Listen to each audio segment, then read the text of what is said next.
दोस्तों नमस्कार। जैसा कि आप सभी लोग जान रहे हैं कि वीरेंद्र प्रधान यादव जी अपने घर पे आ चुके हैं। जेल से जो है कल शाम को आते हैं और ऐसे में इस घर पर आने के लिए लोगों का तांता लगा हुआ है। जैसा कि आप लोग जान रहे हैं कि अनुराग हत्याकांड एक ऐसा हत्याकांड होता है जिससे हमारे पूरे देश में एक तरीके से दहल गया पूरा देश, और 5 महीने से ऊपर हो गए और अब भी लोग जो है इस आस में हैं उस बच्चे को न्याय मिल जाए। और उस बच्चे को के न्याय के लिए अनुराग केस को बराबर देखने वाले वीरेंद्र यादव जी को भी सलाखों के पीछे कर दिया जाता है। 9 तारीख को जाते हैं और कल उनकी रिहाई होती है, घर पर आते हैं। ये पहली बार जो है अनुराग के पिताजी यहाँ पर आए हुए हैं प्रधान जी से मिलने के लिए। हम थोड़ा सा इनसे चर्चा करने का प्रयास करेंगे क्योंकि ये एक ऐसे टूटे हुए पिताजी हैं। जैसा कि आप लोग जानते हैं कि संसार का सबसे बड़ा शोक होता है पुत्र शोक। राजा दशरथ जिनके घर प्रभु श्री राम ने अवतार लिया, वो भी जब वन में जाते हैं, जबकि केवल वन में जाते हैं 14 वर्षों के लिए, उनका भी जो है प्राण पखेरु उड़ जाता है। तो ऐसे में जो इतनी दर्दनाक घटना है, ऐसे में प्रधान जी के घर पे आए हैं। थोड़ा सा इनसे बात करने का प्रयास करें। आप बैठ जाइए। जी भैया, आप लोगों का वीडियो मैंने रात में देखा और सुबह मिलने आया तो प्रधान भैया कहीं गए हुए हैं और पूरा परिवार है, मिला मुझसे। बहुत ही सहानुभूति है।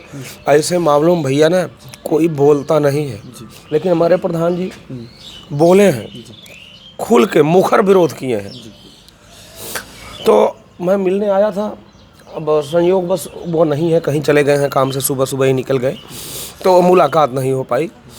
और बस आप लोगों की दया दृष्टि बनी रहे, जितने भाई बंधु मुझे देखते हैं, बस अपना प्यार बनाए रखिएगा। इस गरीब का सहारा आप ही लोग हो, बाकी कोई नहीं है। जैसे ही सूचना मिलते है प्रधान जी घर पे आ गए हैं, तो आपको जो से दिल में क्या महसूस होता है? भैया बड़ी खुशी हुई। और मैं बता दूं कि मैं आप लोग जब रात में वीडियो अपलोड किए ना, मैं देख रहा था जी, मैंने लाइक भी किया है, कमेंट भी किया है कि थैंक्स सर जी, आप लोग वहाँ थे, मैं नहीं पहुँच पाया। और क्या करें भैया, कहाँ जाएं, मैं बाज़ार में भी जल्दी नहीं निकलता। आपको बता दूं कि मैं बाज़ार में नहीं निकलता इसलिए ना कि तमाम लोग मिल जाते हैं, बाबू आंसू सूखते नहीं हैं। अब देख लो, आंखें भीग गई। जब वो मंजर याद करता हूँ, जब वो चीज़ याद करता हूँ, बस मुझे रोना आता है और कुछ समझ में नहीं आता, पागल हो गया हूँ मैं। और प्रधान भैया आ गए हैं। ये इतना बड़ा गांव है, बहुत सारे लोग प्रधान हुए, कोई आपका माइक पकड़ के आपसे बात किया? नहीं किया ना, सिर्फ वीरेंद्र यादव ने किया। हमसे छोटे हैं, बच्चे लगते हैं। उनके पिताजी हमारे उस्ताद रह चुके हैं, हमारे गुरु रह चुके हैं। उन्होंने कुश्ती लड़ाया था हमको। बहुत घरेलू संबंध है, आज से नहीं 3 पुश्तों से इनका संबंध हमारा है। और बस उम्र में छोटे हैं, फिर भी प्रणाम करता हूँ उनको कि भैया कुछ नहीं, आप खड़े हो बस। जी भैया, बस इतना सा था। भैया से मिलने के लिए आए थे, मुलाकात नहीं हो पाई, फिर मुलाकात हो जाएगी। नहीं, मैं भैया को फ़ोन करूँगा, आ जाएंगे घर पे ही। जिस तरीके से अगर देखा जाए तो प्रधान जी के भी पिता का साया जो है 25 साल पहले जो है सर से उठ गया। जी भैया, 13-14 साल के थे जब इनके पिताजी का देहांत हुआ था। 13-14 साल के थे। बहुत संघर्ष किया है इन्होंने, भाइयों की बहनों की सारी जिम्मेदारी उठाए और बहुत मेहनत किया। और उसके लिए उनको क्या क्या करना पड़ा, अब ये तो वही बता सकते हैं। जी, एक चीज़ ये है कि जैसे कि आपके पास एक ही बेटा था, आज जो है आपके पास पुत्र नहीं है और प्रधान जी के पास पिता नहीं है। और जिस तरीके से कहते हैं दुख सुख में एक दूसरे का साथ होना, तो प्रधान जी कहीं न कहीं से एक बेटे की तरह जो है आपके साथ खड़े जी बिल्कुल, जी बिल्कुल बिल्कुल। और मेरा प्रयास यही रहेगा। और प्रधान भैया से भी निवेदन करना चाहता हूँ कि ठीक है भैया, जोश है, जज्बात है, लेकिन थोड़ा सा आप वाणी पे संयम रखिए। जी, बहुत बड़ी चीज़ होती है। आपने एक बेटे को खो दिया है, कहीं न कहीं से आपके मन में विचार आता है कि बेटा हमारा इतना बहादुर था, कहीं न कहीं से कुछ जो है चूक हुआ या कुछ था, या प्रधान जी भी इस तरीके से जोश में जो कुछ भी होता है, तो क्या कुछ ऐसा लगा कि जिस तरीके से आपने अपने बेटे को मजबूत बनाया था, दुश्मन जब उसको घेरते हैं तो आपका बेटा निर्भीक होकर के खड़ा रहता है वहाँ पर? जी भैया, वो कुछ नहीं कर पाते।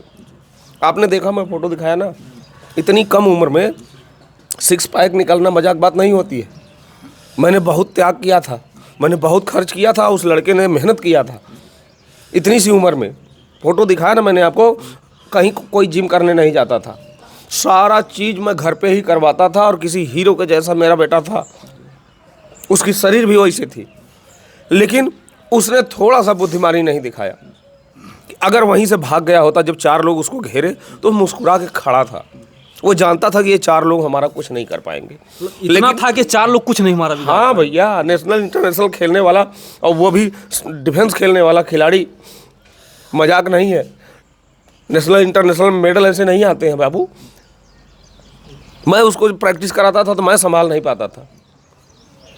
लेकिन बस वही चीज़ है कि आप समझते हो वो कमज़ोर है, मेरा कुछ नहीं कर पाएगा। लेकिन तब तक पीछे से आ गए, फुल प्लानिंग थी, पीछे से आके मार दिया। वो जानता था, वो लोग भी जानते थे कि मेरा कुछ नहीं होगा। आगे से फंसाया जाए, सामने से उन लोगों ने घेरा, और वो मुस्कुराते हुए ऐसे दातुन मुंह में लिए हुए ऐसे खड़ा था। गला कटने के बाद भी मेरा बाबू तड़प रहा था, और दातुन ऐसे कूच रहा था ऐसे। बस सॉरी, नहीं बोल पाऊंगा। इस मंजर को जो है हम लोग कुछ कह भी नहीं पाते हैं। और प्रधान जी जेल से आए, और इस मामले को बराबर इसी को लेकर हमारा पूरा देश परेशान है कि एक बच्चे को, जो कि देश का भविष्य था, ताइक्वांडो खिलाड़ी था, माँ के सामने ही दातून करते हुए बच्चे का जो है गर्दन अलग कर दिया जाता है। और इसीलिए आज 5 महीने हो गए। ये दुनिया का पहला मामला है जो 5 महीने से जनता आज भी न्याय की गुहार लगा रही है। लोग जानने का प्रयास कर रहे हैं। कल जो है तारीख भी थी, तारीख में क्या? मैं नहीं गया था, मैं तारीख में नहीं गया। मैंने पहले ही कह दिया था कि फिर से तारीख मिल जाएगी। तो मेरी बेटी चली गई थी जी, बेटी गई, बोली पापा आप मत जाओ, मैं जा रही हूँ। मैं नहीं गया, मुझे पता था कि तारीख ही मिलेगी। अगली तारीख कब को दे दी? 7 की मिली है। जी भैया, क्योंकि अगर प्रधान जी होते तो बेटी को आज भेजने की जरूरत ना पड़ती, प्रधान जी खुद अकेले जाकर जी वो जाके देख लेते। लेकिन बच्ची गई, मैं नहीं गया, क्योंकि मैं बहुत निराश, हताश, उदास, क्या बताऊं, शब्द नहीं है मेरे पास। घर पे बैठ के सिर्फ रो रहा था मैं, और कुछ नहीं। तो बेटी बोली कि पापा आप रहने दीजिए, मैं चली जाती हूँ। क्या बोलूँ यार, क्या बोलूँ। मेरा बेटा मर गया और मैं तारीख देखूं, मैं कचहरी जल दौड़ूं, और वो कमीने लोग आराम से तिलक लगा के निकल रहे हैं। मैं बोलूं क्या। ये 5 महीने हो गए। कहते हैं कि कानून में ऐसी व्यवस्था कि अगर साबूत मिल जाए, गवाह मिल जाए, तो सज़ा देने में देरी नहीं होती है। ऐसा कुछ लग रहा है, जो कुछ भी प्रशासन की प्रक्रिया है, कि अब देर हो रहा। 5 महीने से ऊपर हो गए। नहीं भैया, शासन प्रशासन पे हमेशा मैंने भरोसा किया है, कानून पे, संविधान पे भरोसा किया है, और वो लोग भी हमारे साथ में हैं, सांत्वना देते हैं। फैसला आज नहीं कल तो होगा ही जी। मैं हमेशा मदद ही किया हूँ, शासन प्रशासन का सहयोग किया हूँ, और वो लोग भी सहयोग करते हैं जी। देखिए जो है प्रधान जी के भाई हैं जी, और ऐसे में ये जो माहौल है बहुत ही दुखद है। ऐसे में कुछ कहना भी बड़ा मुश्किल का काम है। लेकिन इतना ज़रूर मैं अपने चैनल के माध्यम से कहूँगा कि जो भी अधिकारी हमारे इस वीडियो को देख रहे हैं, इस पिता के रोते हुए आंसुओं को जो है आप लोग पोंछने का प्रयास कीजिए, इसमें और दर्द मत बढ़ाइए, क्योंकि इनका बेटा तो वापस नहीं मिलेगा। लेकिन अगर अपराधियों को, जो इन लोगों की मांग है, जिस तरीके से वो घर जो है ज़मीनी विवाद या जो कुछ भी था, वो घर पर जो बुलडोज़र चलने की चर्चा थी, तमाम जगह जोगी जी के बुलडोज़र चल जाते हैं। तो एक घर परिवार न्याय की आस में है। बेटा तो नहीं आएगा, न्याय मिलने के बाद भी वो दर्द, वो तड़प जो है जाएगी नहीं, लेकिन एक थोड़ी सी ठंडक जरूर मिल जाएगी अगर जो है न्याय मिल जाता है प्रशासन से। तो भैया कंधा देने वाला कोई नहीं रह गया यार, क्या करूँगा इस हार्ड मास को ले।